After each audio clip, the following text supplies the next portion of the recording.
It was October 13, 1884, Pope Leo XIII had just finished celebrating Holy Mass in the Vatican. As he turned from the altar, he suddenly stopped, frozen in place. His face grew pale, his eyes fixed on something unseen. For nearly 10 minutes, he stood motionless in complete silence. Those nearby thought he had fallen ill. But something far greater was happening. When he finally came to, his face was trembling, his body weak. He whispered softly, "What a horrible vision I have seen." He explained that he had heard two voices, one gentle and filled with love. The voice of Christ, and the other, harsh and full of hatred, the voice of Satan. Satan said, "I can destroy your church." Jesus replied, "You can. Then go ahead and try." Satan said, "I need more time and more power." Jesus asked, "How much time? How much power?" Satan answered, "About 75 to 100 years, and greater influence over those who will serve me." Jesus responded, "You have the time and the power. Do with them what you will."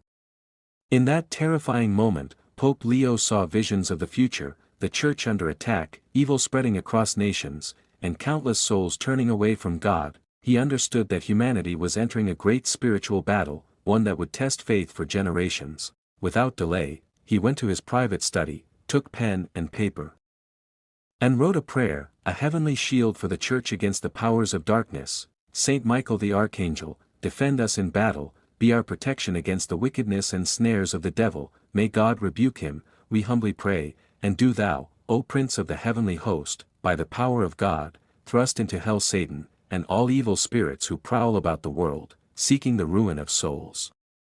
Amen.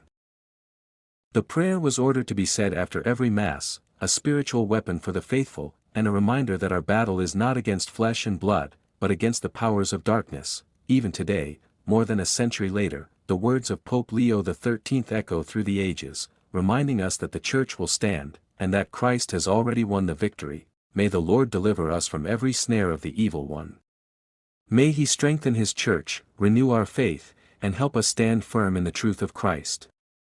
Through the intercession of Saint Michael the Archangel, may light always conquer darkness, in our hearts, our homes, and in our world. Amen. Please follow for more powerful stories of faith, saints, and miracles.